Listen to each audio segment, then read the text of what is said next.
I was 20 years old, eager to make my mark on the world, and that began with finding a new home after deciding to move out of my parents' house. When I discovered the new apartment, I realized it was a fantastic deal. It had 2 bedrooms, a reasonably sized kitchen, and was only 10 minutes from my job. The landlord was quite easygoing, but the only drawback was that he required me to have a roommate to share the rent. So, I quickly went online and posted an ad for a live-in roommate on Craigslist, hoping for a response. A few days later, someone named Mark replied, which is the name I will use for this story. We chatted online for a bit, and Mark asked me several questions about the apartment. We then agreed to meet in person before I could accept him as my roommate. We met at a coffee shop, and when I saw Mark, he appeared quite ordinary and was very quiet. He looked muscular and wore glasses, but what struck me as unusual was the way he spoke, which was in short, clipped sentences.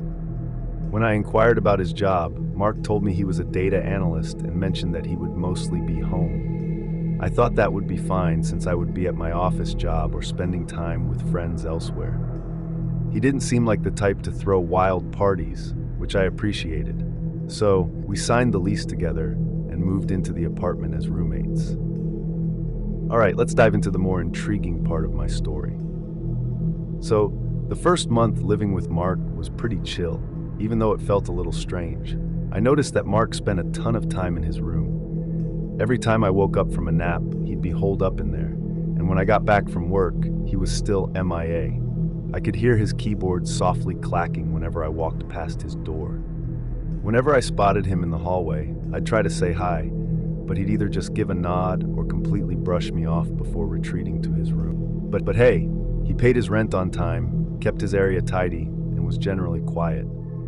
So I thought he must be a decent roommate, right? But then things started to shift. Whenever I bought a pack of my favorite soda and put it in the fridge, I'd notice a couple of bottles missing by the next day. When I asked Mark about it, he always gave me the same line. I don't know what happened to them. I don't drink. For some reason, I just shrugged it off, thinking maybe I'd forgotten I drank them or gave them to a friend. But then my food started disappearing too.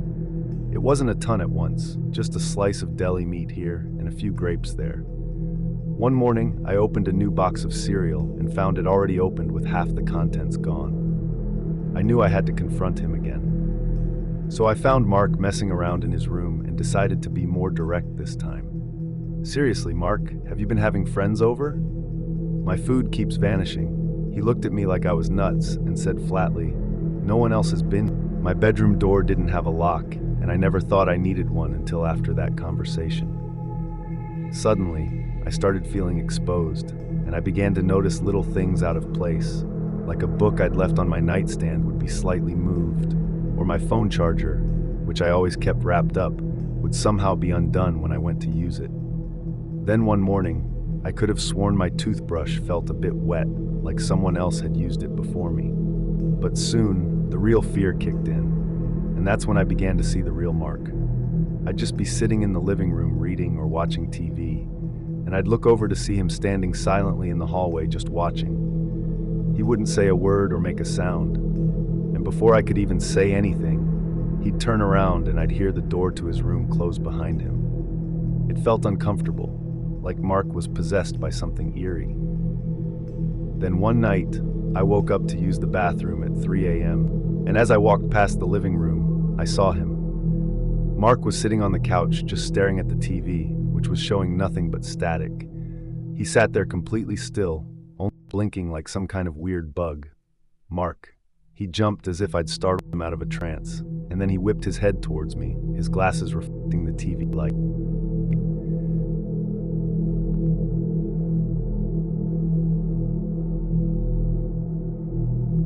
He stood to his room, and I did my business and headed back to mine. But after that, my paranoia ramped up. I actually bought a door stopper for my bedroom door and started locking it every time I came home, making sure to return at unpredictable hours. I realized that what was supposed to be my home was starting to feel more like a cage with a wild animal lurking inside. Then came the worst part. I had been out with friends, enjoying some soda, and returned to the apartment around midnight. A bit dizzy. And and when I unlocked the door and stepped inside, I noticed the place was dark and quiet. But for some reason, I didn't care. I just kicked off my shoes and headed straight for my room.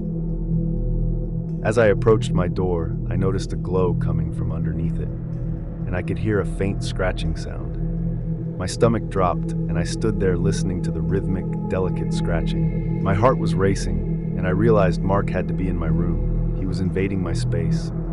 Every instinct told me to call the cops or kick the door down, but I felt slow and hesitant. I instinctively pulled out my car keys, ready to use them as a weapon just in case I was wrong. Taking a deep breath, I reminded myself that this was my apartment, and Mark was just a temporary roommate I found online. He wasn't going to violate my space anymore.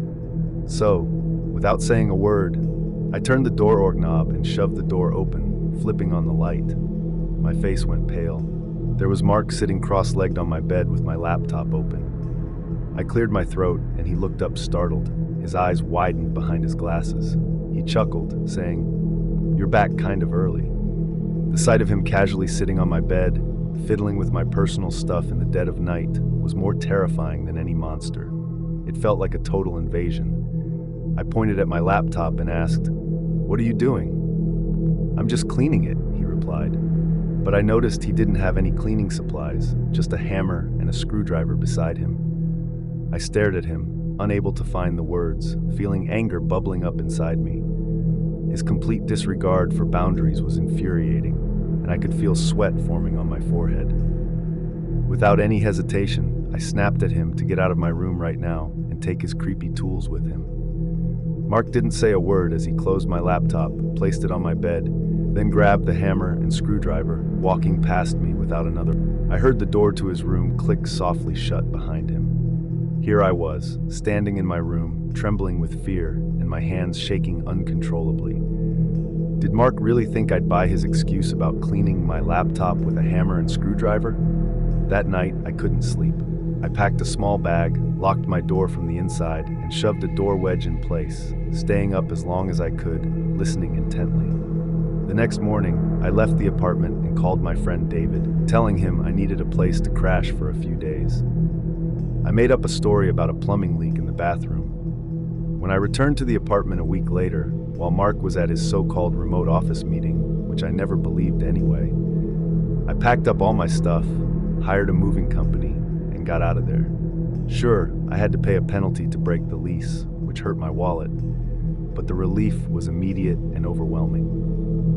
I never spoke to Mark again. I never got any explanation. I don't know what was going on with him, whether he was lonely, mentally unwell, or just plain weird. All I know is that the feeling of being watched, of my space being violated, and of not feeling safe in my own home was one of the most terrifying experiences of my life. Before we dive into the next story, if you're visiting our channel for the first time, don't forget to hit the subscribe button and turn on the bell icon to stay updated with our upcoming scary stories. I lived in a 2 BHK flat on the 6th floor of an apartment complex. It was a decent place, and I shared it with two friends. Let's call them Alex and Robin. I shared a bedroom with Robin, and Alex had the other room all to herself. It was around the time of Holi, so the entire building was practically empty. Most families and bachelors who lived on our floor had gone back to their respective hometowns to celebrate. It was eerily quiet. Alex had told us she was going to her hometown as well, and wasn't supposed to be back until the next day. So as far as I knew, it was just going to be Robin and me in the flat. I was working the night shift that day. I clocked out late and didn't get back to the apartment complex until 2 a.m. I was exhausted and just wanted to crash. I took the elevator up to the 6th floor. The hallway was silent. Since we had an automatic lock installed on the main door, I didn't need to ring the bell. I just punched in the code, heard the familiar beep, and unlocked the door. The moment I stepped inside, I froze. The complete flat was in total darkness. Not a single tube light was on. Usually we kept a small nightlight on in the living room or the hallway, but it was pitch black. It felt heavy, like the air was too thick. I pulled out my mobile phone and turned on the torch. The beam cut through the darkness, illuminating the empty living room. Shadows danced on the walls, making the furniture look like crouching figures. I walked carefully toward my room. "Robin," I called out softly. No answer. I reached our bedroom door and knocked. "Robin, open up. It's me." I had to call her name 3 or 4 times before I heard the lock click. The door opened to crack, and then Robin grabbed my arm and yanked me inside, slamming the door shut behind me and locking it instantly. "What is going on?" I asked, annoyed. "Why are there no lights on?" I shone my torch on Robin's face. She looked pale, like she had seen a ghost. She was trembling. "I don't know why there is no electricity, but that's not the problem. Someone is in the other room." I was shocked. "What? Alex is gone." "I know," Robin said, tears welling up in her eyes. "But I heard noises. About an hour ago, I heard the front door open and close, but nobody came to our room. Then I heard heavy footsteps walking around the living room, and then someone knocked on our door twice." I didn't answer. I was too scared. We were new to this area, and recently there had been news about robberies in the neighborhood. 2 girls alone in an empty building on the 6th floor. We were easy targets. "Are you sure?" I asked. "Yes," she hissed. "Listen." We stood in silence. The flat was dead quiet, but then I heard it. A faint creak from the floorboards in the hallway. I didn't know what to do. If there was a robber, were they waiting for us to come out? But we couldn't stay in the dark forever. "We need to check the electricity. If we have lights, we have an advantage," I said. Somehow we gathered the courage. I held my phone like a weapon. We slowly unlocked our bedroom door and stepped into the hallway. It was terrifying. Every shadow looked like a man standing there. We crept to the distribution board near the entrance. I shone the light on the MCB circuit breakers. They were down. All of them. "Someone turned them off," Robin whispered, clutching my shirt. "Or they tripped," I said, trying to be rational, though I didn't believe it. I reached up and flipped them back on. The tube lights flickered and buzzed to life. The sudden brightness was blinding for a second. The living room was empty. Nothing was stolen. The TV was there. The laptops were on the table. "Check Alex's room," I said. We walked toward the second bedroom. The door was shut. I reached out and tried the handle. It was locked. "See," Robin said, backing away. "Alex is not here. She has her keys with her. Someone broke in and locked themselves inside." That was the scariest moment, knowing someone was just a few feet away behind a thin wooden door. We didn't hear any sound from inside, just silence. We ran back to our room and locked it again. We were hell scared by that time. We debated calling the police, but what if it was nothing? But the locked door, the trip breakers, and the knocking, it didn't add up. We decided to wait until morning. Neither of us slept. We sat on the bed, staring at the door, jumping at every little sound. Finally, at 5 a.m., the sun started to come up. The morning light gave us a little bit of confidence. We decided we couldn't live like this. We had to confront whoever was in that room. We came up with a plan. We went to the main door and left it wide open. This was our escape route, or a way for us to run if the person attacked us. Then, we armed ourselves. I went to the kitchen and grabbed a packet of red chili powder and a broomstick. Robin grabbed a sharp kitchen knife. It looked ridiculous, but we were desperate. "Ready?" I asked. Robin nodded, shaking the knife. We walked up to Alex's door. My heart was pounding so hard I could hear it in my ears. Taking the name of the Lord, I banged on the door with the broomstick. "Who is inside? Open the door!" I shouted, trying to sound tough. We heard movement immediately. The sound of bed springs creaking. Someone was getting up. Then heavy footsteps approached the door. I tore the corner of the chili powder packet to throw it in the attacker's eyes. The lock clicked, the handle turned. We braced ourselves to hit. The door swung open. Standing there, wearing pajamas with messy hair and eyes half closed from sleep, was Alex. She looked at the broom, then at the knife, then at the chili powder. She gave us a death stare. "What do you guys want so early in the morning?" she groaned, rubbing her eyes. "Are you crazy?" We stood there frozen. The knife lowered slowly. The broomstick dropped to my side. We were completely shocked and speechless. "Alex," I stammered. "Are you back?" "Yeah," she yawned.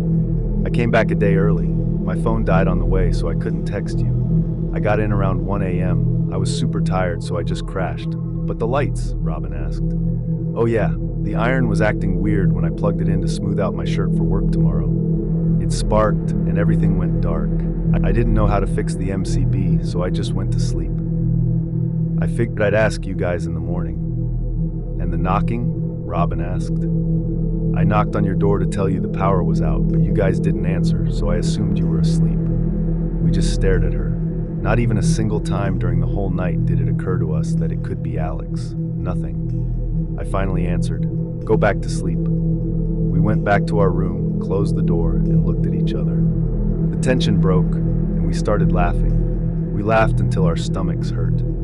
We had spent 5 hours terrified of a ghost or a robber armed with chili powder, only to almost attack our roommate who was just trying to sleep. It was scary in the moment, but we had a hearty laugh about it over breakfast. But I still remember the feeling of that dark hallway. I don't think I'll ever be that scared again. I've been married since I was 23 years old. I'm 64 now. My husband and I have been through everything together. Financial struggles, raising kids, illness, but we always came out stronger. That was until about 15 years ago. That was the year our marriage almost ended, and my life almost ended. All because I tried to be a person. At the time, I was working at Washington Mutual, or YU, before the big changes happened. I was 49 then. We had a temp employee start working with us named Julie.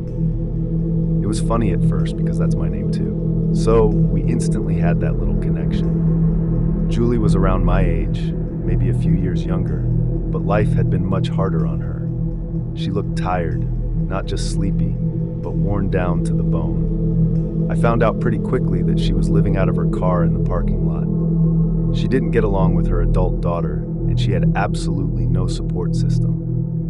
I'm a mother, and at the time I was raising my 8-year-old granddaughter, so my maternal instincts were in overdrive. I felt sorry for her. After a few months of working together, we became what I thought were good friends.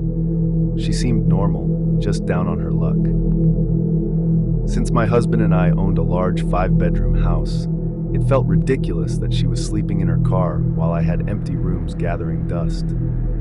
I asked her if she wanted to rent one of the spare bedrooms. I even told her, "Look, don't worry about rent for the first month. Just get on your feet, save some money, and we can figure it out later." I wanted to be careful because of my granddaughter living with us, but Julie seemed gentle. I didn't see a threat. I saw a woman who needed a break. That was the biggest mistake of my life. The change wasn't gradual. It was like a switch flipped the moment she moved her bags in. Within a week, the grateful, quiet woman I knew at the bank disappeared. It started with the nights. Our house is large and sounds carry. I would wake up at 2 or 3 in the morning to the sound of the front door opening and closing. She was sneaking out at all hours. Sometimes she'd be gone for 20 minutes. Sometimes she'd be gone until just before sunrise. When she came back in, she didn't care about being quiet. She would stomp up the stairs, slamming doors. When I confronted her, she would get these wide, glassy eyes and say she was just going for a walk. I later found out it was drugs. Hard drugs. The smell started seeping out from under her door, a chemical burnt plastic smell that made me nauseous. Then she turned on my granddaughter. One Saturday, my granddaughter knocked on Julie's door to ask if she wanted a cookie we had just baked. I heard Julie scream, a guttural, demonic scream. "Get away from me, you little brat." I ran upstairs. Julie was standing in the doorway, her hair wild, shaking. My granddaughter was crying.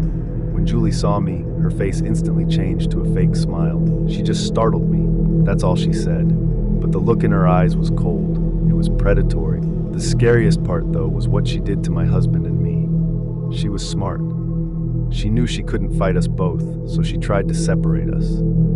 She would wait until I was at work and tell my husband lies, that I was talking about him behind his back, or that I was planning to kick him out. Then she'd come to me and whisper that my husband was making passes at her. It caused huge fights, screaming matches that we had never had in decades of marriage. The atmosphere in the house became heavy and toxic. My husband, a patient man, was at his breaking point. He was packing a bag one night, telling me, "I can't live with that woman in this house, and if you won't kick her out, I'm leaving." I was out of my mind with worry. I realized I had let a monster into our sanctuary. The breaking point for me wasn't the arguments, though. It was what happened one night when I woke up thirsty. I walked into the hallway and saw Julie standing at the end of the hall in the dark. She wasn't moving. She was just staring at the door to my granddaughter's room. She stood there for a full minute, just breathing heavily before she realized I was there and darted back into her room. I went to work the next day shaking. I talked to my boss about everything. We got the area manager on a conference call. I was terrified she had squatters' rights or something. The manager told me, "You need to get her out immediately. If she establishes legal residency, you'll have to go through a court eviction." She had been there long enough that she technically had residency, but I couldn't wait for a court order. I was scared for my granddaughter's life. I went home early. I called my daughter and her husband to come over. I needed witnesses. I wasn't going to be alone in the house with her when I did this. When I told Julie she had to leave, she didn't beg. She didn't cry. She exploded. She started throwing things. She screamed that I was ruining her life, that I was a jealous old hag. My son-in-law had to physically step between us because she lunged at me. We watched her throw her clothes into garbage bags. As she walked out the front door, she stopped, turned to me, and lowered her voice. "You're going to pay for this. I'm going to destroy you. I'm going to burn this house down with you inside it." She left, but the terror didn't stop. For weeks, she called the house constantly. If I answered, it was just heavy breathing or her screaming obscenities. If I let it go to voicemail, she left messages describing how she was going to hurt us. She stalked me at work. She would call the bank from other offices, pretending to be a customer, then start screaming when I got on the line. She would park her car across the street from the branch and just watch me through the window for hours. My boss finally had enough. He contacted HR, and we had another conference call. They formally fired her. Security had to escort her out of the building. I thought that would be the end of it, that losing her job would force her to move on, but it only gave her more free time. I started finding things around the exterior of my house, cigarette butts under my kitchen window, the kind she smoked. One morning, I found a dead bird on my welcome mat. It hadn't died naturally. Its neck was twisted. Then came the worst day of my life. We had a Doberman. He was a gorgeous, loyal dog that I loved more than anything. He was our protector. Julie knew that. She knew he was the only thing stopping her from just walking back into the house. I came home from work one Tuesday. Usually my dog would be at the door barking and wagging his tail. The house was silent. "Buddy," I called out. Nothing. I walked into the kitchen. The back door was unlocked. My heart dropped into my stomach. I ran into the backyard. I found him near the fence. He wasn't moving. There was foam around his mouth and a piece of raw meat lying nearby. She had poisoned him. I fell to my knees, screaming and crying, holding his cold body. I knew it was her. I knew it in my gut. We called the police, but without video evidence, they couldn't arrest her. They took a report, but that was it. After the dog died, the activity stopped. I think she felt she had gotten her revenge. Or maybe she realized killing the dog would bring too much heat. She vanished. It took me years to feel safe in my own home again. We got a security system, new locks, and motion lights. My husband and I repaired our relationship, but we never fully forgot how easily she tore us apart. I'm 64 now. I have let my son move in temporarily when he needed help. But that is family. That is different. Since that time, I will never ever let another stranger, good friend, neighbor, or anyone who claims to be in need live with me. You never really know who people are. You see the mask they wear at work or in public, but once you let them into your home, once they are behind closed doors, the mask comes off. And sometimes what's underneath is pure evil. I feel very lucky that we got her out when we did. If we had waited another week, I don't think my husband, my granddaughter, or I would be here today to tell this story.